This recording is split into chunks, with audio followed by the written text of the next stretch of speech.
Hey guys, and welcome back to my channel. Today I am going to be talking about all the things that I love about living in China. This video is going to be part one in a two-part series. I will release part two in a couple days. Part two is going to have all the things that I don't really love about living in China in it.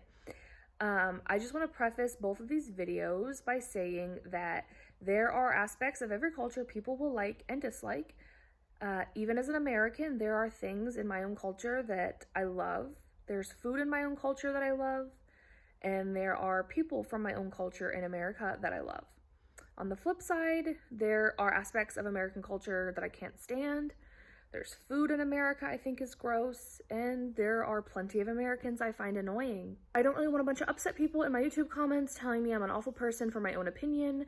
So if you get easily offended, or if you don't understand how traveling works, just don't bother commenting or watching, because I don't really want to ruin your day. If you are somebody who has traveled outside of your home country, you understand that there are aspects of places you've gone that you love and that you don't love, and there's nothing wrong with that.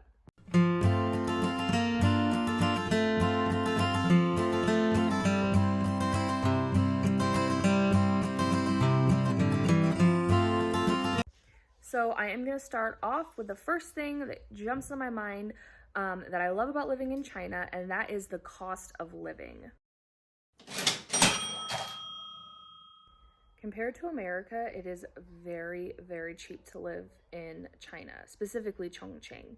I'm sure if we lived in Beijing or Shanghai, the cost of living would be a little higher, but I'm sure you guys have seen my apartment tour. If you haven't, you can go watch that YouTube video. But we have a very nice apartment, and our rent is like $375 American every month. Where I'm from in America, this apartment would probably cost $1,600 a month, if not more. Our utilities are also like pennies compared to what they were in the States. We pay the equivalent of like $3 for gas every month. Our electric bill is like $40 a month. It's crazy. Our cell phone bill is also like maybe $30 US a month. So moving to China cut all of our bills like into more than in half. Like our bills were like eighth moving to China. Eating out at restaurants here is also way cheaper than eating out back home. Travel is cheaper. For instance, we were able to book 3 nights at the Ritz-Carlton in Chengdu for the equivalent of like $40 US. And I know that the Ritz-Carlton in Orlando, Florida is like $500 a night. And it's the same standards, the same amenities, the same quality. It's all Ritz-Carlton. So living in China has made our utilities, our lifestyle, everything just way cheaper. I love that. Like, I think next time I go home to America, there's going to be some sticker shock because things are just so cheap here. Another thing I love about China is the amazing public transportation.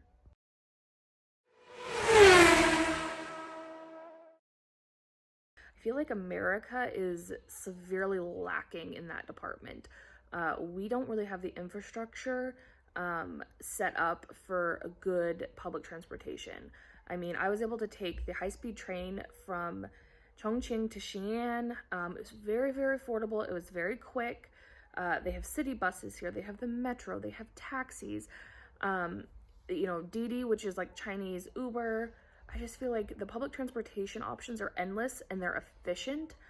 Unlike in America, public transportation, especially if you live out in the suburbs, it is not very reliable. It's not an option for everybody. Most places don't have solid subway or metros set up unless you live in the inner city. And I mean, even where I'm from in Orlando, in the inner city, there's no subway. So I love that because the subway here is so affordable. It's easy to navigate. Same thing with like taking the train places. I could not take a train from Orlando to Jacksonville. That's not a thing. I either have to drive or I have to take an airplane. Like, I love that public transportation is cheap here. It's efficient.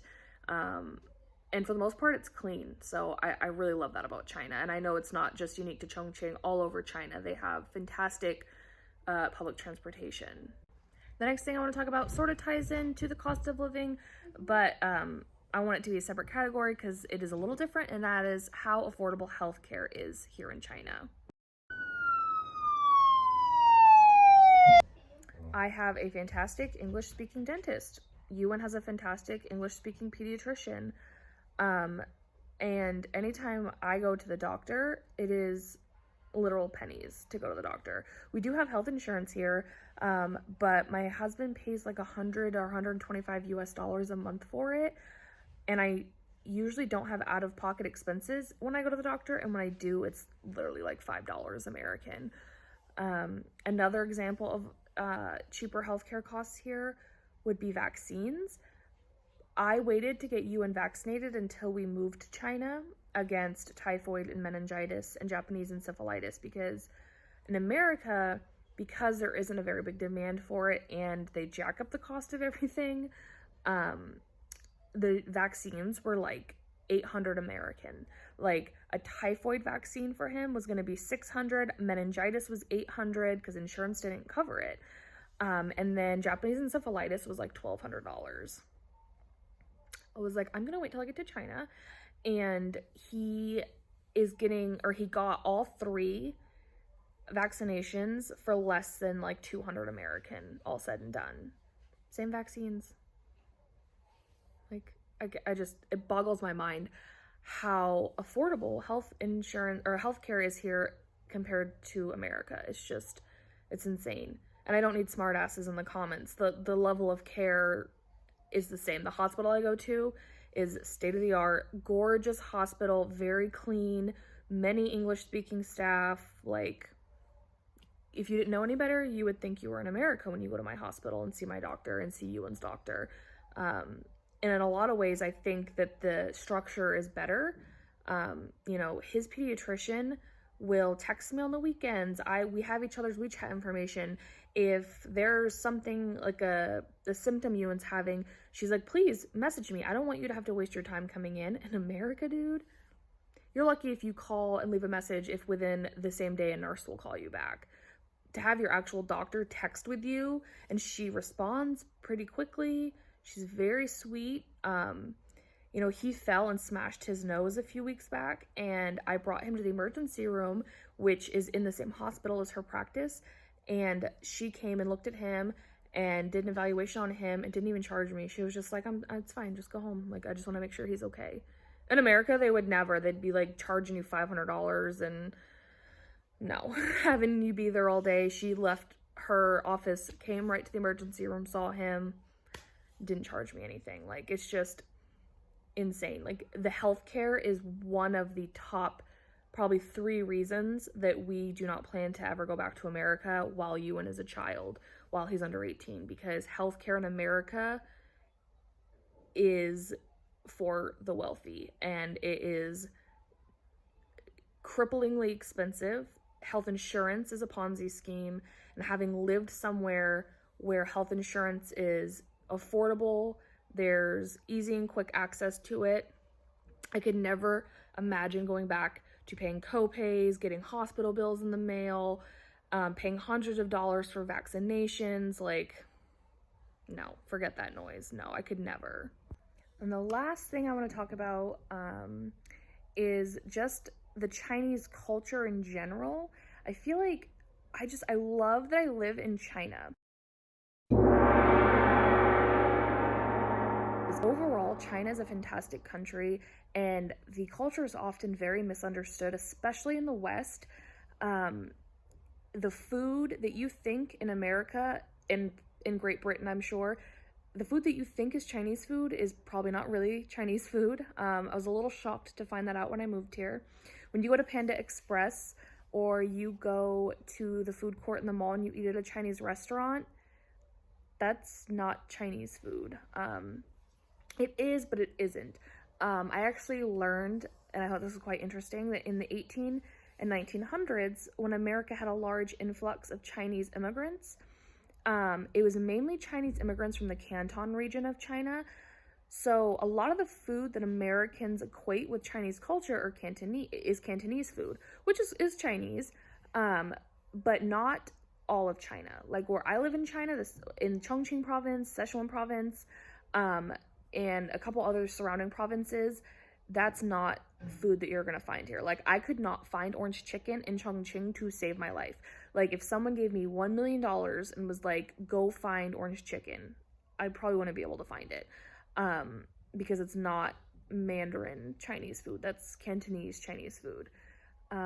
So I just love that I get to live here and experience real China.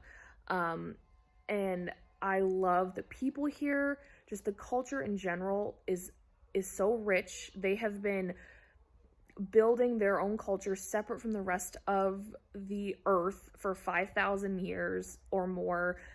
They have a deep, rich culture. The food is amazing. The language is beautiful. I mean, that's something that I feel like is often misunderstood and exaggerated for, you know, comedic effect in the West, is the Chinese language. And when you actually hear people speak Chinese, it's beautiful. Chinese is very difficult to learn. I've been trying. I do know a little bit of Chinese, but not as much as I probably should after living here for 9 months. But I just feel like I'm thankful that I'm privileged enough to actually live in China, experience the culture. And I know this is sort of general for things that I love in China or love about China, but I just do love the culture overall.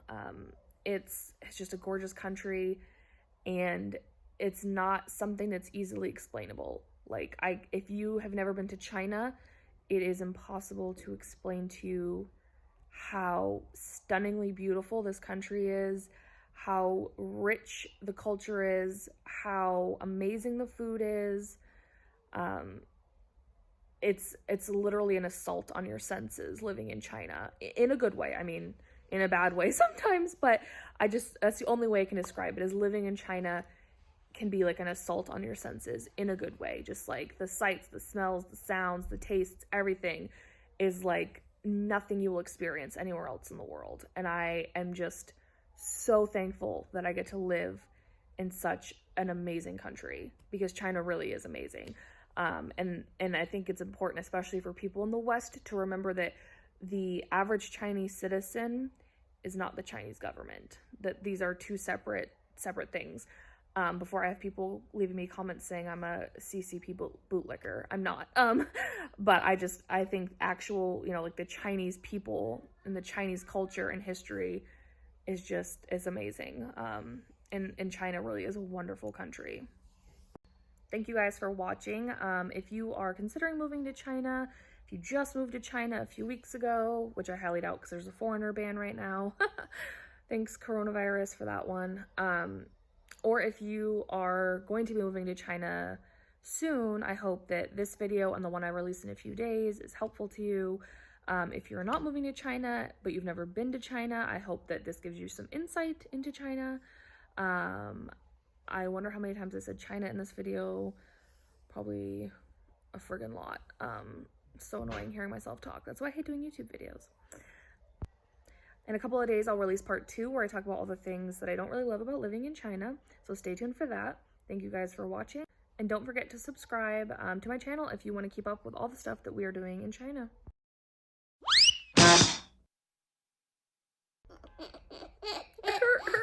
That I love about living in China is it sort of relates to the cost of living, but I want it to be a separate category because it's... Mommy, yeah? I got a problem.